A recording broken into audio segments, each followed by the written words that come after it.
نحمده ونصلي على رسوله الكريم اما بعد اعوذ بالله من الشيطان الرجيم بسم الله الرحمن الرحيم رب اشرح لي صدري ويسر لي امري واحلل عقدة من لساني يفقهوا قولي. السلام علیکم ورحمۃ اللہ وبرکاتہ. وعلیکم السلام ورحمۃ اللہ وبرکاتہ. امید ہے خیریت سے ہیں سب لوگ. قل ان صلاتي ونسكي ومحياي ومماتي للہ رب العالمین. کہہ دیجئے کہ میری نماز، میری قربانی، میرا جینا، میرا مرنا اللہ رب العالمین ہی کے لیے ہے، جو سب جہانوں کا رب ہے، اس کا کوئی شریک نہیں. اور مجھے اسی بات کے اعلان کا حکم بھی دیا گیا ہے، اور میں سب سے پہلا فرما بردار ہوں. لا شریک لہ وبذالک امرت وانا اول المسلمین. اللہ کو رب العالمین مان لینا، اس حال میں کہ اس کا پھر کوئی شریک نہ سمجھنا، کسی بھی معاملے میں اس کا کوئی مددگار نہ سوچنا، اس کو واحد اور یکتا ماننا. یہ ایک مومن کی زندگی کے صبح و شام، اس کے معاملات، اس کی لین دین، اس کی خوشی غم سب کا اثاثہ ہے کہ سب کچھ جو میرے نصیب میں ہے، جو مجھے ملا، جو میرے ساتھ پیش آیا، جو میرے ساتھ ہو رہا ہے، وہ سب اللہ رب العزت ہی کی طرف سے ہے، اور وہی تمام جہانوں کا اور تمام امور کا مالک ہے. جیسے قرآن پاک میں اللہ تعالیٰ فرماتے ہیں الا لہ الخلق والامر. خبردار، اسی کی خلقت ہے، مخلوق بھی اسی کا ہے، اور سارا حکم بھی اس میں اسی کا چلتا ہے. اس وحدہ لا شریک کا چلتا ہے. لا شریک لہ، اسی کی طرف سے بیماری ہے، اسی کی طرف سے غم ہے، اسی کی طرف سے خوشیاں ہیں، اسی کی طرف سے سکون بھی ہے، اور اسی کی طرف سے توفیق بھی ہے. اسباب کا مالک بھی وہی ہے، دواؤں میں اذن شفا بھی اسی نے رکھی ہے. اگر وہ نہ چاہے تو کچھ بھی ممکن نہیں. وَمَا مِن دَابَّةٍ، اللہ تعالیٰ قرآن پاک میں فرماتے ہیں کوئی ایک جانور بھی زمین پر ایسا نہیں چلتا جس کا رزق اللہ کے ہاں مستقر نہ ہو، جس کی ذمہ داری اللہ کے ہاں نہ ہو. اور رزق میں پھر جو کچھ بھی اس کے نصیب میں لکھا گیا ہے وہ سب شامل ہے، خواہ وہ میٹیریلسٹک ہے، خواہ وہ ان دیکھی نظر نہ آنے والی جن کو آپ چھو بھی نہ پائیں وہ نعمتیں ہیں، خواہ وہ نعمتیں ہیں جو آپ کی آنکھوں کو ٹھنڈا کریں، اور خواہ وہ نعمتیں ہیں جو آپ کے دل کو سکون میں رکھیں. سب نعمتیں خالصتاً اللہ رب العزت کی طرف سے ہیں. رب العالمین لا شریک لہ، اس کا کوئی شریک نہیں. کوئی ان نعمتوں کے لینے اور ان کو واپس لینے یا ان کو دینے میں کوئی اس کا ہم پلہ نہیں، کوئی اس کا شریک نہیں. جو وہ دینے پہ آئے، خوشیاں یا سکون یا صحت، کچھ بھی، پھر اسباب بھی بنانے والا وہ ہے اور راہیں بھی دکھانے والا وہ ہے. اور اگر وہ لے لے، مثلاً کوئی خوشی غم میں بدل جائے، کوئی صحت اور عافیت بیماری میں بدل جائے، تو وہ بھی جو اس نے مقرر کیا ہوا ہے اس کو روکنے والا کوئی نہیں. لا شریک لہ. ہم یہ سمجھتے ہیں کہ جب ہم کلمہ پڑھ لیتے ہیں، جب ہم کہہ دیتے ہیں کہ اللہ ایک ہے اور اس کا کوئی شریک نہیں، تو شاید ہم توحید سیکھ جاتے ہیں، یا پھر یہ کہ ہم یہ بات جان جاتے ہیں. سیکھنا انسان کا صرف کتابوں سے یا سبق سے یا صرف استادوں سے نہیں ہوتا. زندگی کے سارے اتار چڑھاؤ، سارے تجربات، سارے دکھ سکھ، خوشی غم، لین دین، معاملات، وہ سب آپ کو سکھا رہے ہوتے ہیں. اور توحید بھی ایسی ہی چیز ہے، شرک کی نفی بھی ایسی ہی چیز ہے کہ آپ اس کو زندگی میں دن بدن سیکھتے ہیں کہ واقعی اللہ واحد ہے. وہ نہ چاہے تو کسی کی خیر مجھے نصیب نہیں ہو سکتی، وہ نہ چاہے تو کوئی بیماری میری صحت میں نہیں بدل سکتی، وہ نہ چاہے تو کوئی دوا میرے لیے شفا نہیں بن سکتی. لا شریک لہ وبذالک امرت. ایک مومن کے لیے یہ بات، یہ سبق یاد رکھنا کہ وبذالک امرت، میں اسی بات کا حکم دیا گیا ہوں کہ ہر پل، ہر کام، ہر ارادے، ہر نیت کے اندر میں یہ بات یاد رکھوں کہ انا اول المسلمین. سامنے کچھ بھی ہے، حالات کیسے بھی ہیں، موقع کیسا بھی ہے، خوشی کا ہے یا غم کا ہے، انا اول المسلمین، میں فرما بردار ہوں، میں مالک کے آگے سرنگوں ہوں، میرا سر تسلیم خم ہے، اور میں اللہ کو واحد لا شریک مان کر اپنے ہر حال میں اللہ کا فرما بردار رہوں گا۔ ہم نے پچھلے لیسن میں علاج کے بارے میں پڑھا کہ جب کوئی مومن بیمار ہو جائے تو اس کو کون کون سے طریقے اختیار کرنے چاہیے، اور ایک مومن جب یہ بات جان لیتا ہے کہ سب کچھ اللہ کی طرف سے ہے، اللہم لا مانع لما اعطیت، اللہ کوئی روکنے والا نہیں اگر تو شفا دے دے، اگر تو مجھے صحت دینے پہ آئے تو کوئی روکنے والا نہیں، اور ولا معطی لما منعت، اور اگر تو ہی نہ چاہے تو پھر کوئی دوا، کوئی دم، کوئی پھونک، کوئی کڑا، کوئی تعویذ، کوئی پیر، فقیر، ولی، اولیاء کچھ مجھے نہیں دے سکتے، اور اگر تیرا اذن ہو جائے تو سارے اسباب تیرے ماتحت ہیں، زمین و آسمان کی ہوائیں، روشنیاں، سورج، اور آکسیجن کا لیول ایون، اور ایون سب کچھ فضا میں جو مجھے نظر نہیں بھی آ رہا وہ سب تیرے تابع ہے، تو کہہ دے کن تو فیکون میں کوئی دیر نہیں۔ میری صحت، میری عافیت، میری خوشی، میرا سکون، ساری لگامیں تیرے ہاتھ میں ہیں۔ پھر انسان وَأَنَا أَوَّلُ الْمُسْلِمِينَ یہ بات اپنے دل میں بٹھا لیتا ہے، اور پھر وہ صحیح مومن ہونے کی فیل لیتا ہے، اور پھر وہی ایمان کی ٹھنڈک کو سینے میں محسوس کرتا ہے۔ جیسے صحابہ کرام فرماتے ہیں کہ ہم ایمان کی لذت کو محسوس کیا کرتے تھے، ہم ایمان کی ٹھنڈک کو سینے میں محسوس کیا کرتے ہیں، وہ دنیا میں رہتے ہوئے جنت کی خوشبو سونگھ لیتے تھے۔ یہ وہی ایمان، عقیدہ اور توحید کا مزہ اور اس کی لذت تھی کہ ان کی غم، ان کی بیماری، ان کی تکالیف، ان کی آزمائشیں اپنے رب سے اور محبت اور قربت اور نزدیکیوں کی وجہ بن جاتی تھی۔ تو ایک مومن کی زندگی میں خواہ کوئی جسمانی آزمائش آئے، خواہ کوئی روحانی آزمائش آئے، کوئی ذہنی تکلیف ہو، کوئی دلی دکھ ہو، کچھ بھی ہو، وَأَنَا أَوَّلُ الْمُسْلِمِينَ میں سب سے پہلے اپنا رب کا فرما بردار ہوں۔ میں کسی سچویشن، کسی حال، کسی دکھ تکلیف کو اپنے رب اور اپنے درمیان ہرڈل نہیں بناتا، میں دوری کا سبب اس کو نہیں بناتا، بلکہ میں کیا کرتا ہوں، اس کو قربت کا ذریعہ بنا دیتا ہوں۔ تو انسان کی زندگی کے یہ سارے اتار چڑھاؤ، کہ وہ جسمانی طور پر کسی تکلیف میں مبتلا ہو یا پھر روحانی طور پر، اس کو یہ بات یاد رکھنی چاہیے کہ اس نے اللہ رب العزت کا فرما بردار بن کے کیسے رہنا ہے۔ تو انسان کی آزمائشوں میں، اس کی تکالیف میں، اس کی جسمانی بیماری بھی شامل ہے۔ قرآن پاک میں بھی اللہ تعالیٰ فرماتے ہیں وَلَنَبْلُوَنَّكُمْ ہم تمہیں ضرور آزمائیں گے، من الخوف والجوع ونقص من الاموال والاموات، وہ ہے نا کہ میں والانفس، اور ہر چیز سے ثمرات کی بات ہوئی، انفس کی بات ہوئی، اور اسی کے ساتھ ساتھ آپ دیکھیں موت، اور موت سے پہلے اگر بیماری کی تکلیف میں انسان آ جائے تو اس کے آداب بھی اسلام نے ہمیں سکھائے ہیں۔ اگر ہمارے علاوہ کوئی ہمارا ساتھی بیمار ہو، تکلیف میں ہو، تو اس کی عیادت کا کیا ایون طریقہ ہے وہ بھی اسلام ہمیں سکھاتا ہے۔ رسول اللہ صلی اللہ علیہ وسلم کی حدیث ہے، آپ نے فرمایا مسلمان پر مسلمان کے 5 حقوق ہیں، ان میں سے پہلا ہے سلام کا جواب دینا۔ کوئی سلام کرے تو آپ کس بھی پوزیشن میں آپ اس کو جواب دیں۔ مریض کی عیادت کرنا، جنازے کے ساتھ جانا، دعوت قبول کرنا اور چھینک کا جواب دینا۔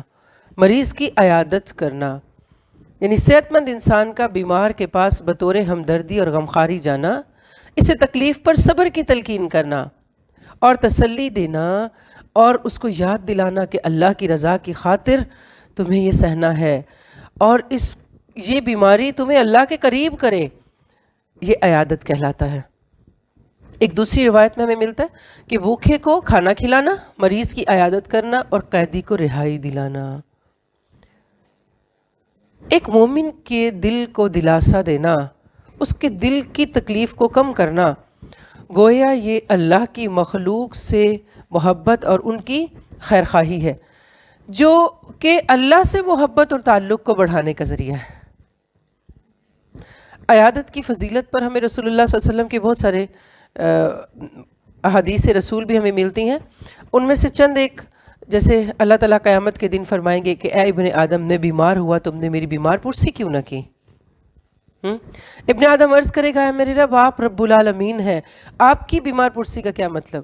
تو اللہ رب العزت فرمائیں گے کیا تمہیں معلوم نہیں تھا کہ میرا فلاں بندہ بیمار تھا لیکن تم نے اس کی عیادت نہ کی؟ اگر تم اس کی بیمار پرسی کرتے تو مجھے یعنی میری رضا اور رحمت کو اس بیمار بندے کے پاس پاتے. گویا جب کوئی بیمار ہوتا ہے یا تکلیف میں ہوتا ہے تو ہمیں بھی یہ بات یاد رکھنی چاہیے اور اس کو بھی یاد دلانی چاہیے کہ رحمت تمہارے قریب ہی ہے, اللہ کی محبت تمہارے پاس ہی ہے, بجائے اس کے کہ اس طرح کے انداز اختیار کیے جائیں کہ وہ جو پریشان ہے تکلیف میں اور پریشان ہو جائے. ہمارے ہاں ایک جو چیز پائی جاتی ہے کہ اگر کسی کے غم میں آپ جا کر واویلا یا رونا دھونا نہیں کرتے تو شاید اس کا مطلب یہ ہے کہ آپ کو اس کی غم خواری نہیں یا اس کی تکلیف کا احساس نہیں, یا پھر وہ سامنے والے کو بھی لگتا ہے کہ اس کو تو میرا دکھ نہیں لگ رہا. آپ دیکھیے کہ اسلام کا مزاج یہ ہے کہ جب ایک مومن کسی تکلیف میں ہو تو دوسرا مومن اس کی اس لیول کو یعنی اس کی اسٹرینتھ کو بڑھانے والا ہو. اگر اس وقت اس کی اسٹرینتھ کم ہوئی ہے اپنی بیماری یا تکلیف کی وجہ سے تو مومن بھائی آ کے اس کی مدد کرے, اس کو اس میں سے نکالنے میں, نہ کہ اسے مزید بٹھانے میں کہ وہ اس فیلنگ کا یا ان احساسات کا شکار ہو جائے کہ میرے ساتھ تو بہت ظلم ہوا اور میں تو بہت مظلوم ہوں. بلکہ کیا کہا گیا کہ اس کی اللہ کی جو رحمت ہے اس وقت وہ اس کے قریب ہی ہوتی ہے. علی بن طالب رضی اللہ بیان کرتے ہیں کہ رسول اللہ صلی اللہ علیہ وسلم نے فرمایا جو بھی مسلمان کسی دوسرے مسلمان کی صبح کے وقت میں عیادت کرتا ہے شام تک 70,000 فرشتے اس کے لیے دعا کرتے ہیں, اور اگر شام کو عیادت کرتا ہے تو صبح تک 70,000 فرشتے اس کے حق میں دعا کرتے ہیں, اور اس کے لیے جنت میں تر و تازہ اور پکے ہوئے پھل ہیں. سبحان اللہ. تو جب بھی کسی سے چاہے فون پہ بات کریں, چاہے ٹیکسٹ پہ, چاہے کال کر کے آپ کر رہے ہیں یا پھر جا کے عیادت کر رہے ہیں, نیت کیا رکھیے کہ 70,000 فرشتے آپ کے لیے بھی اللہ کے حق میں دعا کر رہے ہیں, نہ کہ اپنے آپ کو جتلانے کے لیے کہ ہم تو بہت کیئرنگ ہیں یا ہم پوچھنے کے لیے آئے ہیں یا ہمیں بڑا آپ کا احساس ہے, بلکہ وہی بات کہ ان صلاتی و نسکی و محیای و مماتی للہ. آپ بے شک اپنے مومن بھائی اپنے مسلمان ساتھی کے پاس اس کے دل کی تشفی کے لیے جائیں گے, مگر نیت پھر بھی اللہ کی رضا ہوگی, اس کی رضا نہیں. انا شئت رضا اللہ لا احسان الیک, ہمیں صرف اللہ کی رضا چاہیے. پھر جب کوئی مسلمان اپنے کسی مسلمان بھائی کی عیادت کو جاتا ہے تو وہ لوٹتے وقت تک جنت کے باغات سے میوہ خوری میں رہتا ہے, یعنی اللہ تعالیٰ وہ جنت کے باغوں میں سے اس کو پھل کھلاتے رہتے ہیں. یہ عیادت بقدر ہمت اور استطاعت ایک مسلمان کئی طریقوں سے کر سکتا ہے.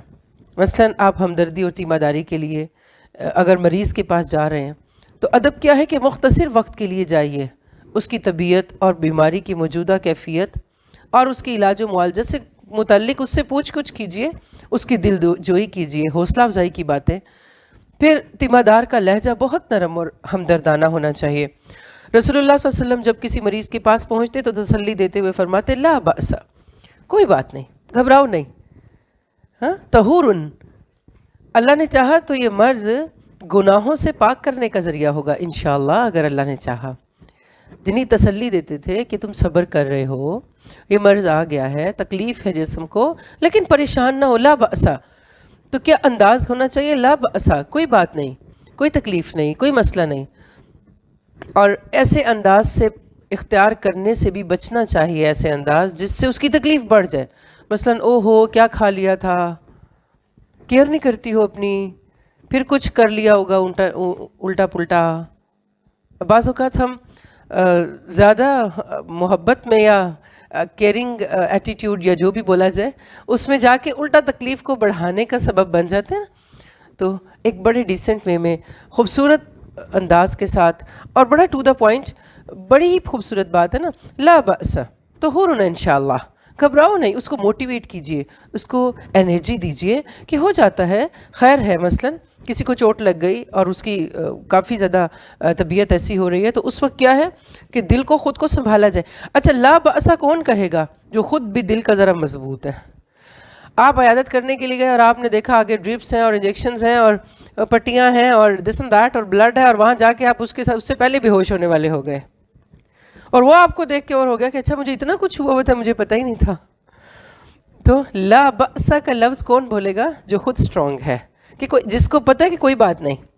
یعنی صرف دوسرے کو تسلی نہیں دینی, پہلے تو خود کو تسلی دیں اور خود اللہ کی رحمت کا یقین رکھیں اور خود اپنے آپ کو موٹیویٹ رکھیں اور کمفرٹیبل رہیں اس جگہ پہ، اور سامنے والے کو بھی کمفرٹیبل رکھیں.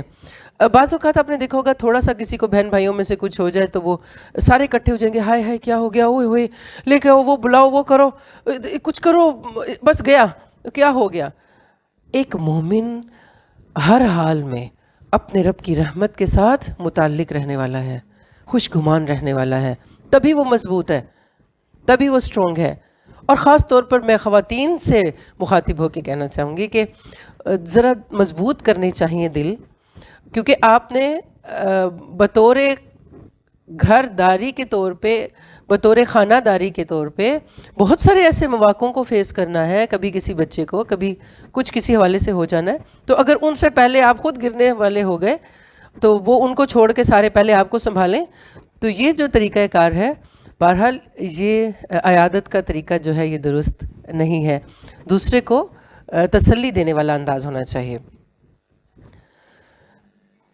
سعد بن وقاص ابھی ایک مرتبہ مکہ میں بیمار ہوئے تو رسول اللہ صلی اللہ علیہ وسلم ان کی عیادت کو تشریف لائے.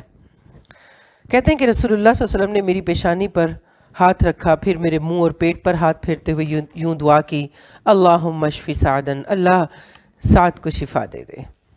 سعد مرتے دم تک یہ بات یاد کرتے ہوئے کہتے تھے کہ میں اب تک رسول اللہ صلی اللہ علیہ وسلم کے ہاتھوں کی ٹھنڈک اپنے جگر پر پاتا ہوں. یہ طریقہ کار ہے کہ اتنے خوبصورت، اتنی خیر خواہی، اتنے تسلی والے انداز سے اور خود کو سٹرونگ رکھتے ہوئے کہ تکلیف آپ کو نظر بھی آ رہی ہے، اور آپ یہ دیکھیے کہ اسی تکلیف میں سعد جو ہے رسول اللہ صلی اللہ علیہ وسلم کی اس شفقت کو محسوس بھی کر رہے ہیں.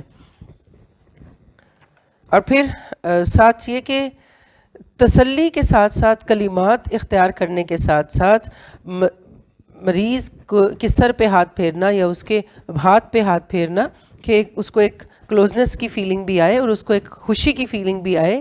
کیونکہ بعض اوقات لوگ جاتے ہیں جب عیادت کرنے کے لیے، اب تو ماسک کا بھی بہت ٹرینڈ ہے، تو ایسے انداز سے عیادت کر رہے ہوتے ہیں کہ اتنی دور سے، اور ٹھیک ہے ہمیں کرنی چاہیے کیئر وغیرہ بھی ساتھ ہی، لیکن ایسا انداز اختیار نہیں کرنا چاہیے کہ سامنے والا اپنے آپ کو کوئی ایسی عجیب مخلوق محسوس کرنے لگ جائے کہ پتہ نہیں میں تو کتنا بیمار ہوں اور میرے سے سب دور دور بھاگ رہے ہیں، کہ جیسے اگر میرے قریب آئیں گے تو کیا ہو جائے گا. کیونکہ خاص طور پہ جب انسان جسمانی طور پہ تکلیف میں ہوتا ہے تو اس کا دل کرتا ہے کہ کوئی ساتھ بیٹھے، تسلی دے، کوئی ایک اچھی قربت کی فیلنگ آئے.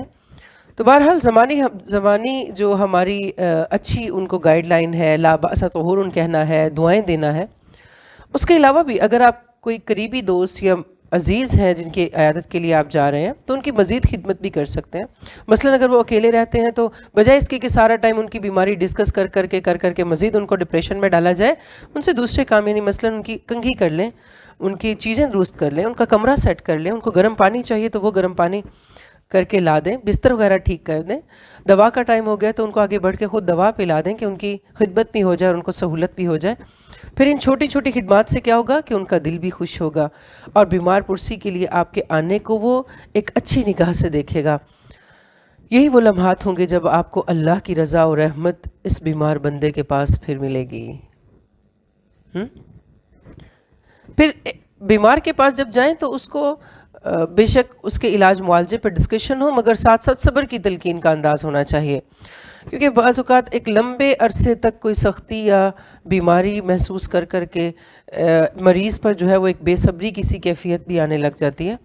تو پھر بیمار پرسی کرنے والے کو کیا چاہیے کہ اسے صبر اور پھر اس بیماری پر ملنے والے اجر کے بارے میں اس سے باتیں کرے، اسے یاد دلائے. اور یہ تبھی ہوگا جب ہمیں خود بھی صبر کے بارے میں آیات یا کوئی احادیث یا واقعات یا سیرت سے کوئی چیزیں ہمیں یاد ہوں گی. اور یاد اس کو رہیں گی جو اپنی پریکٹیکل لائف میں خود بھی جب اسے ضرورت ہوتی ہے اس کو وہ استعمال کرتا ہے. مثلا مجھے چوٹ لگی اور مجھے وہ جو میں نے وہ سارے کورس کے دوران اتنی ساری باتیں، عہد وعدے اور عہد اور پتہ نہیں کیا کچھ دعوے کیے تھے، وہ سب ہم بھول گئے اس ٹائم پہ، ہائے ہو گئی. تو ایسے مائنڈ سیٹ کے ساتھ آپ جب کسی کے پاس جا کے اس کی عیادت کریں گے تو ان کو کون سی حدیث سنائیں گے؟ نہیں سنا پائیں گے. یاد کیسے رکھی جا سکتی ہے؟ جب استعمال کریں. مثلا این اس ٹائم پہ جب آپ کا ہاتھ کسی چیز کے نیچے آ گیا مثلا، یا کٹ لگ گیا، یا گر گئے، یا چوٹ لگ گئی، خود پہ پہلے تو اپنے آپ پہ اپلائی کریں نا. ٹیسٹ تو اس کا خود لیں. صبر کا ٹیسٹ جب تک آپ خود اس کی لذت کو محسوس نہیں کرتے. آپ ٹرانسفر نہیں کر سکتے. ہر نیکی کا ٹیسٹ ایسے ہی ہے نا, آپ اس کو ٹرانسفر بھی نہیں کر سکتے. ایک مرتبہ کیا ہوا کہ زید بن ارقم رضی اللہ عنہ کی آنکھیں دکھنے لگیں, تو رسول اللہ صلی اللہ علیہ وسلم ان کی عیادت کو تشریف لائے اور فرمانے لگے, زید تمہاری آنکھوں میں یہ جو تکلیف ہے تو تم کیا کرتے ہو؟ زید نے عرض کیا, صبر اور برداشت کرتا ہوں. سبحان اللہ. آپ صلی اللہ علیہ وسلم نے فرمایا, تم نے آنکھ کی اس تکلیف میں صبر اور برداشت سے کام لیا ہے تو تمہیں اس کے صلے میں جنت نصیب ہوگی. ایک دفعہ ایک رسول اللہ صلی اللہ علیہ وسلم کے پاس الصائب نام کی ایک بوڑھی خاتون تشریف لائیں. آپ صلی اللہ علیہ وسلم ان کے پاس عیادت کے لیے تشریف لے کر گئے, الصائب کے پاس. صائب بخار کی شدت سے کانپ رہی تھیں. پوچھا کیا حال ہے؟ خاتون نے کہا, اللہ اس بخار کو سمجھے, اس نے مجھے گھیر رکھا ہے. یعنی جیسے بعض اوقات مریض پریشان ہوتا ہے نا, وہ کہتے ہیں پتہ نہیں بیماری کو کوئی بد دعا وغیرہ دے دیتے ہیں کہ میرا تو اتنا حال خراب ہے. یہ سن کر رسول اللہ علیہ وسلم نے فرمایا, بخار کو برا بھلا نہ کہو, یہ مومن کے گناہوں کو اس طرح صاف کر دیتا ہے جیسے آگ کی بھٹی لوہے کے زنگ کو صاف کر دیتی ہے. اب جب ہمیں اپنے ٹیمپریچر میں یہ حدیث یاد رہے گی اور عین اس وقت پہ ہمیں یہ یاد آ جائے کہ یہ بھٹی میں میرے گناہ جل رہے ہیں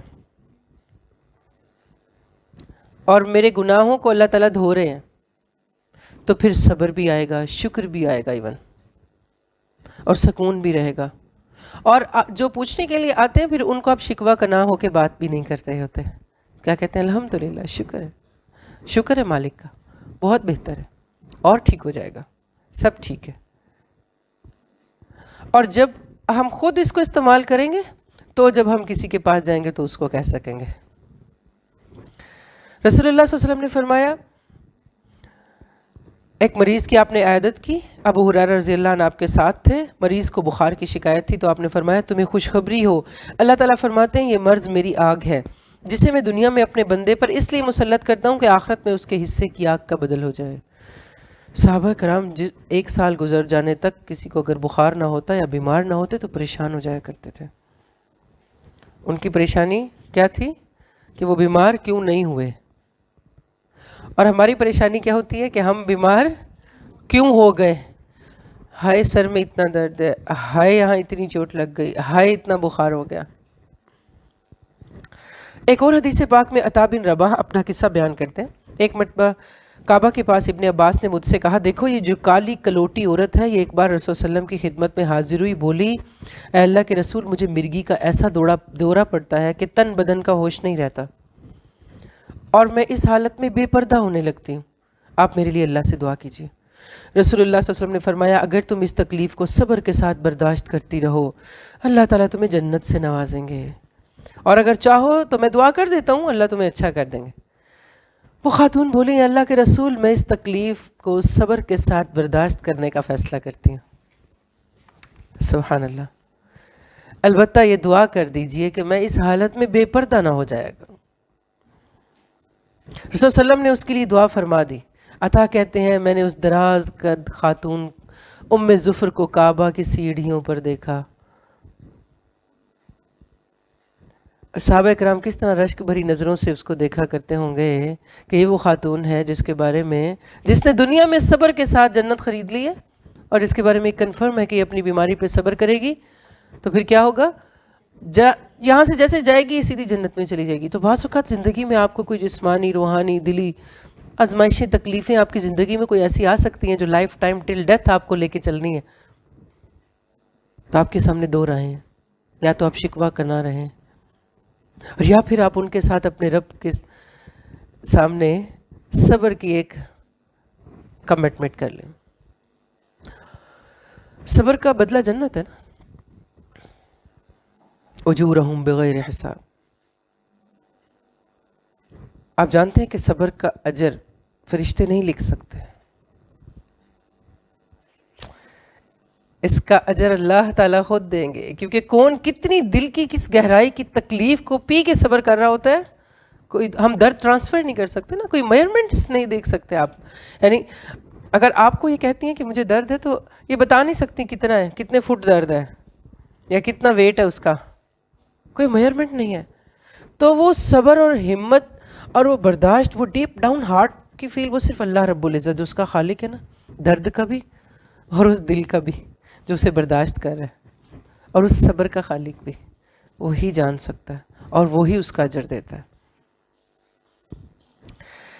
عطا بن یسار کہتے ہیں رسول اللہ صلی اللہ علیہ وسلم نے فرمایا جب بندہ بیمار ہوتا ہے تو اللہ تعالیٰ اس کے پاس 2 فرشتے بھیج کر، یعنی فرشتے یہ فرما کر بھیج دیتے ہیں کہ دیکھو وہ بیمار اپنے عیادت کرنے والوں سے کیا کہتا ہے۔ جب عیادت کرنے والے اس کے پاس آتے ہیں تب اگر وہ اللہ سبحانہ و تعالیٰ کی حمد و ثنا کرتا ہے تو فرشتے اللہ تعالیٰ کی یہ بات جا کے پہنچاتے، یعنی اللہ تعالیٰ کو یہ بات جا کے بتا دیتے ہیں، جبکہ اللہ تعالیٰ پہلے سے زیادہ بہتر جانتے ہوتے ہیں، یعنی اللہ کو پتہ ہوتا ہے، پھر بھی فرشتے جا کے بتاتے ہیں۔ اور کیا کہتے ہیں، یعنی یہ اللہ تعالیٰ آپ کا بندہ جو ہے وہ ایسے اور ایسے جواب دے رہا تھا۔ اللہ تعالیٰ فرماتے ہیں میرے اوپر میرے بندے کا یہ حق ہے کہ میں نے اسے وفات دی تو اسے جنت میں داخل کر دوں گا، اور اگر شفا دے دی تو اس کے پہلے والے خون اور گوشت سے بہتر گوشت اور خون پیدا کر دوں گا، اور اس کی برائیوں کو بھی دور کر دوں گا۔ تو بیماری میں، تکلیف میں، یہ فنگر ٹپس پہ یاد ہونی چاہیے ہمیں چیزیں، کہ جب آپ تکلیف میں ہوں این اس تکلیف کے وقت رب کی شکایت، اس سے شکوہ، مخلوق کے آگے خالق کا شکوہ کبھی نہ کریں، کسی حال میں بھی نہ کریں، کسی تکلیف میں بھی نہ کریں۔ اور یہ وہی کرے گا جو اپنے خالق کا مقام جانتا ہے اور اسے اپنی عاجزی، انکساری اور کم مائیگی کا احساس ہے، اور اپنے مالک کے شہنشاہ اور مالک الملک اور ذوالجلال والاکرام ہونے پہ اس کا یقین، اور جتنا جتنا یقین پختہ ہے وہ اتنا اتنا اپنے رب سے راضی۔ تو اللہ کا بھی پھر یہ حق ہے کہ میں اسے جنت میں داخل کر دوں گا، اور اگر شفا دے دی تو پہلے سے بہتر خون اور گوشت۔ ایک پازیٹیو تھنکنگ بھی کتنی بڑی چیز ہے نا، اس کو آپ اس نظر سے بھی دیکھیے کہ جب آپ منہ سے جو بولتے رہتے ہیں نا وہ آپ کی باڈی پہ وہی امپیکٹ بھی ہوتا رہتا ہے۔ آپ کہتے ہیں نا سب اچھا ہو جائے گا، ٹھیک ہو جائے گا، اللہ آپ کو اچھا ہی دکھاتے ہیں۔ حدیث قدسی بھی ہے نا، انا عند ظن عبدی بی، اللہ تعالیٰ فرماتے ہیں میں اپنے بندے کے گمان کے مطابق اس کے ساتھ پیش آتا ہوں۔ تو جو بندہ کہتے ہیں نا سب ٹھیک ہے الحمدللہ، شکر ہے اللہ کا، وہ ٹھیک ہی ہوتی جاتی ہیں اس کی چیزیں، اور جس چیز کے بارے میں اس نے یہ لفظ بولا اسی چیز میں اس وہ بہتری کو پائے گا۔ صحت کے بارے میں اس نے یہ لفظ بولا بیماری کے باوجود، جسم کے بارے میں لفظ بولا بیماری کے باوجود، تکلیف کے باوجود، تو اللہ تعالیٰ کہتے ہیں میں اس کے گوشت اور خون کو اس سے پہلے، اٹس مین کہ جو پازیٹیو ورڈز ہیں، پازیٹیو وائبز ہیں آپ کی، جو پازیٹیو تھنکنگ ہے آپ کی، جو پازیٹیو تھاٹس ہیں، وہ چیزوں کو ٹھیک کرنے کی طاقت رکھتی ہیں۔ نہیں بھی ہے نا، اس وقت بیمار ہوتا ہے نا وہ انسان، کنفرم ہے کہ وہ بیمار ہے۔ یہ بات ہمیں یہ بھی سکھاتی ہے کہ حالات جب آپ کی نظر میں ٹھیک نہ ہو، اور انفیکٹ وہ ٹھیک نہ ہو، تب بھی ہمیشہ ٹھیک منہ سے نکالیں، یہی سوچیں کہ ٹھیک ہے، اس سے بھی تو زیادہ برا ہو سکتا ہے نا، سوچنے کی بات ہے، اس سے بھی تو زیادہ برا ہو سکتا ہے، ہمارے ہاتھ میں کیا ہے، اور مالک کون ہے؟ تو وہ حقدار ہے اس بات کا کہ ہمیشہ ہر حال میں اس کی تعریف ہی کی جائے۔ تکالیف پر صبر کرنے اور اس صبر پر اجر ملنے میں بہت ساری احادیث ہیں۔ رسول اللہ صلی اللہ علیہ وسلم نے فرمایا جس مسلمان کو بھی کوئی قلبی اذیت، جسمانی تکلیف، کوئی تھکان، کوئی بیماری، کوئی رنج و غم، کوئی دکھ پہنچتا ہے، یہاں تک کہ اگر اسے ایک کانٹا بھی چبھ جاتا ہے، حتی الشوکۃ یشاکھا، اور وہ اس پر صبر کرتا ہے تو اللہ اس کے گناہوں کو معاف فرماتے ہیں۔ سبحان اللہ۔ جب اس بات کا ہمیں یقین ہو جائے کہ اللہ رب العزت میری کسی تکلیف کو رائیگاں نہیں جانے دیتے، تو پھر راحت اور عافیت سے زیادہ آپ تکالیف میں اپنے رب سے راضی رہنے لگتے ہیں، کیونکہ راحت تو انسان کو دور کرنے لگتی ہے اپنے رب سے۔ محبتیں کیا کرتی ہیں، تو پہلے سبق بھی بھلا دیتی ہیں، پہلے پڑھے ہوئے سبق بھی بھول جاتے ہیں آسانیوں میں، محبتوں میں۔ جب کوئی تکلیف پہنچ رہی ہوتی ہے کانشیس تو اب تب ہوتے ہیں۔ رسول اللہ صلی اللہ علیہ وسلم نے فرمایا جب بندہ بیمار ہو یا مسافری میں ہو تو اس کے اعمال نامے میں وہ عمل لکھ دیے جاتے ہیں جو وہ صحت مند یا مقیم ہونے کی حالت میں کرتا رہتا ہے۔ ایک شخص نے رسول صلی اللہ علیہ وسلم کے سامنے کسی مرنے والے کا ذکر کیا کہ وہ بڑی قسمت والا تھا، بغیر بیماری کے مرا، تو آپ نے فرمایا تجھ پر افسوس ہے، تجھے کیا معلوم اللہ تعالیٰ اس کو بیماری میں مبتلا کرتے تو وہ بیماری اس کے گناہوں کا کفارہ ہو جاتی. یعنی اللہ کو بہتر پتہ ہے. تو بعض اوقات ایسے ہوتا ہے کوئی لمبا بیمار ہوتا ہے تو لوگ اس طرح کی باتیں کرنے لگ جاتے ہیں کہ پتہ نہیں کیا گناہ کیا اور کن گناہوں کا وبال ہے اور کن گناہوں کی ان کو سزا مل رہی ہے. تو اللہ بہتر جانتے ہیں کہ کس کے حق میں کیا بہتر ہے، اور جو مالک وہ فیصلہ کر دے اسی میں خیر ہے. مالک جو فیصلہ کر دے اسی میں اچھائی ہے. وہ اپنے بندے سے ماں سے زیادہ محبت کرنے والا ہے. وہ کسی کو تکلیف دے کر اس کے حق میں ہی کوئی فیصلے کر رہا ہوتا ہے. پھر یہ کہ جب ہم عیادت کے لیے جاتے ہیں تو صرف باتیں ہی نہ ہوں بلکہ دعا بھی کرنی چاہیے. یعنی اس رحمت اور اللہ سے قربت کے موقع سے فائدہ اٹھا کے اللہ کے حضور بھی بات کرنی چاہیے، کیونکہ ہم جانتے ہیں کہ بیماری اللہ ہی کی طرف سے ہے اور بیماریوں سے بچانے والی ذات بھی پھر اللہ رب العزت کی ہے. اس لیے عیادت کے لیے آنے والا صدق اور اخلاص سے مریض کی صحت اور کامیابی کے لیے اللہ سے دعا کرے. ویسے بھی ایک مسلمان کے دوسرے مسلمان کے لیے کی جانے والی دعا جلد قبولیت کے درجے کو پہنچ جاتی ہے. لہٰذا اس موقع پر مریض کی تکلیف اور اذیت کو دل کی نرمی سے محسوس کر کے خصوصی تاثیر اور برکت رکھنے والی مسنون دعائیں کی جائیں. سیدہ عائشہ رضی اللہ فرماتی ہیں رسول اللہ صلی اللہ علیہ وسلم جب کبھی کسی بیمار کے پاس جاتے یا بیمار آپ کے پاس لایا جاتا تو آپ یوں دعا کرتے: اذهب البأس رب الناس. پڑھیے. واشفی انت الشافی لا شفاء الا شفاؤک شفاء لا یغادر سقما. اے پروردگار لوگوں کے بیماری کو دور کر دیجئے، شفا عطا کیجئے، آپ کے سوا کوئی شفا دینے والا نہیں، آپ ہی شفا دینے والے ہیں. ایسی شفا دیں کہ کوئی بیماری باقی نہ رہے. تو اس کا مطلب یہ ہے کہ اللہ شفا دیتا ہے. کوئی باقی جو مسنون طریقے ہیں، جو دعائیں ہیں، جو غذائیں ہیں، ان سب میں اللہ کے حکم سے ہی شفا ہوتی ہے. اور سارے وہ طریقے جو اسلام میں مانے ہیں، جن سے اسلام میں روکا گیا ہے، اور وہ غیر مسنون ہیں یا شرکیاں ہیں، ان سب کے اندر کوئی شفا نہیں ہے، وہ بیماری ہیں. عبداللہ بن عباس رضی اللہ عنہ کہتے ہیں رسول صلی اللہ علیہ وسلم نے فرمایا جب کوئی مسلمان دوسرے مسلمان کی بیمار پرسی کرے 7 مرتبہ یہ کلمات کہے: اسأل اللہ العظیم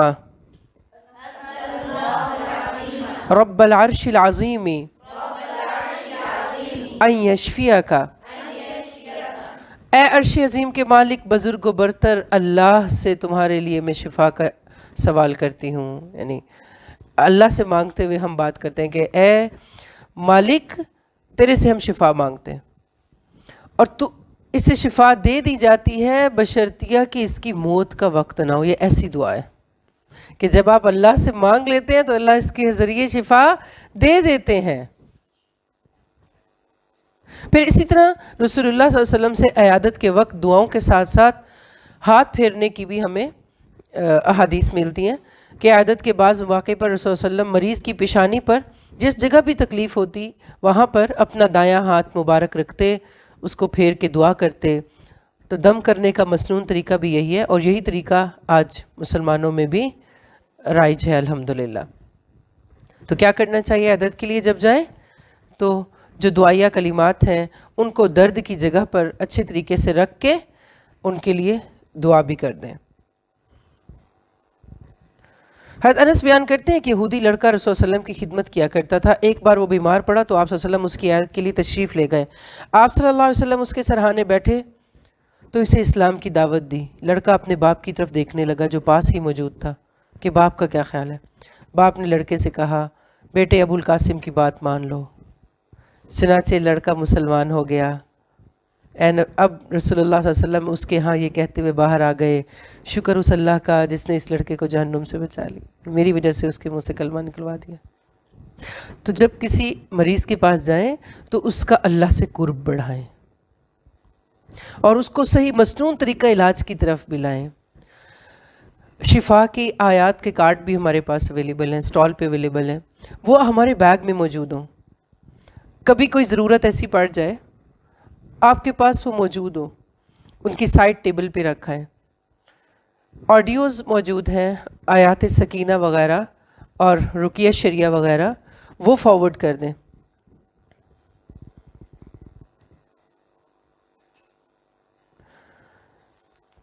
پھر مریض کی عیادت کے لیے جائیں تو مریض سے اپنے لیے بھی آپ دعا کروا سکتے ہیں، کیونکہ مریض کی عیادت کے وقت پہ جب ہم جانتے ہیں کہ رحمت بھی اللہ کے قریب ہوتی ہے اور مرض میں بھی انسان جو ہے وہ اپنے اللہ کے قریب ہوتا ہے.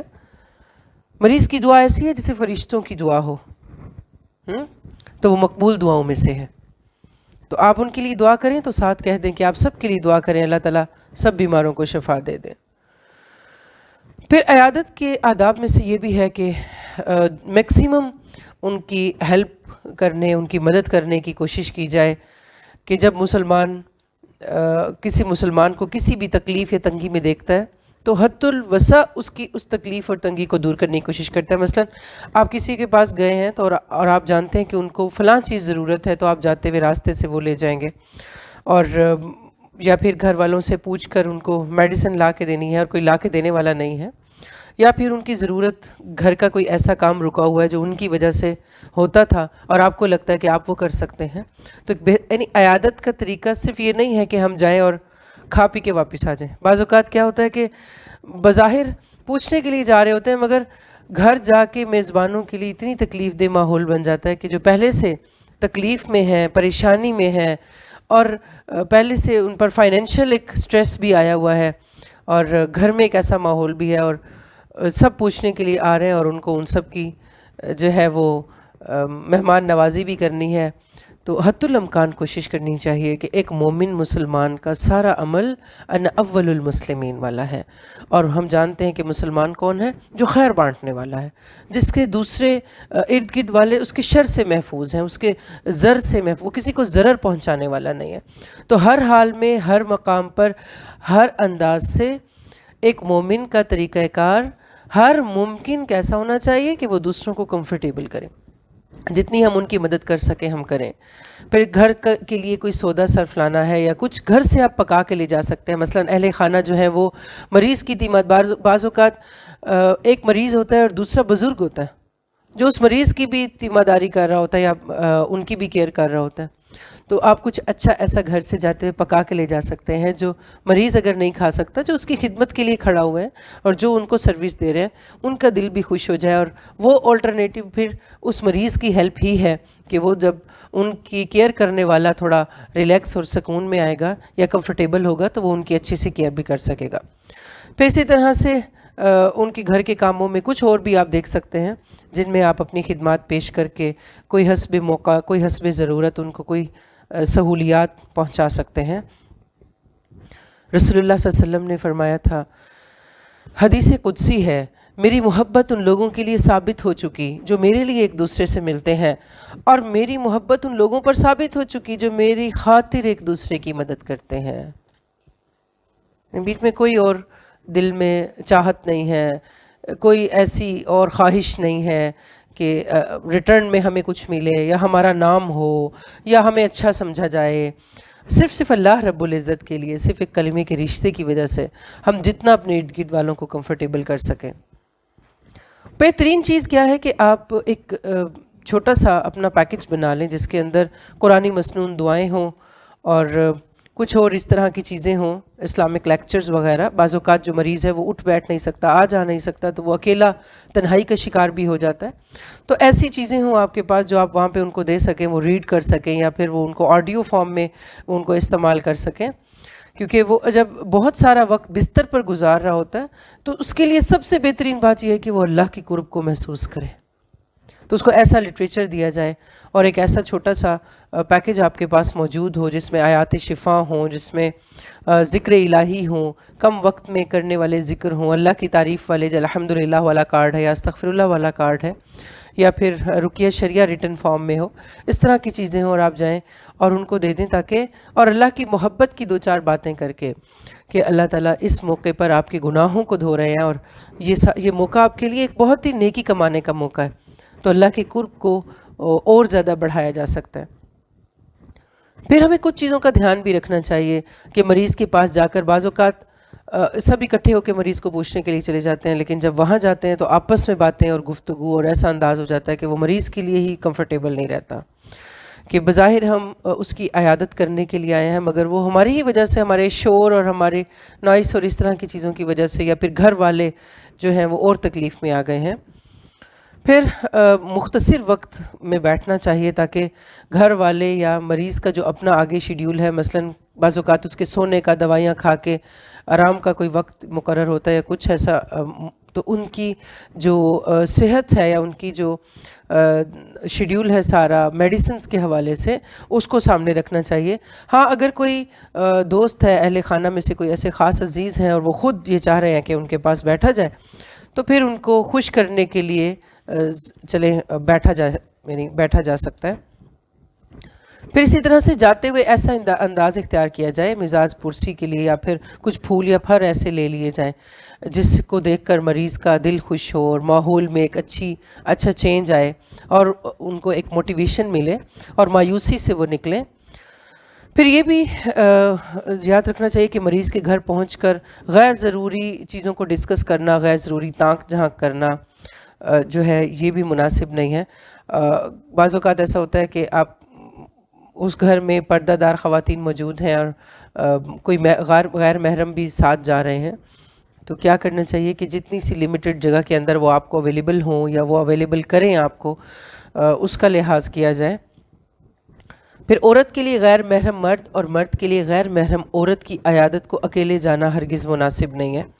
غیر مسلم مریض کی عیادت کو جانا مسنون بھی ہے، رسول اللہ صلی اللہ علیہ وسلم بھی گئے، اور بیماری میں انسان کا دھیان دین کی طرف نسبتاً زیادہ ہوتا ہے، تو اس موقع کو غنیمت سمجھتے ہوئے انہیں ہم دین کی دعوت بھی دیں گے، اور ہو سکتا ہے کہ اللہ تعالیٰ پھر اس کو قبول بھی کر لیں، توفیق بھی دے دیں۔ جیسے ابھی ہم نے سنا نا کہ ایک یہودی لڑکا جو ہے وہ اسلام اس نے قبول کر لیا۔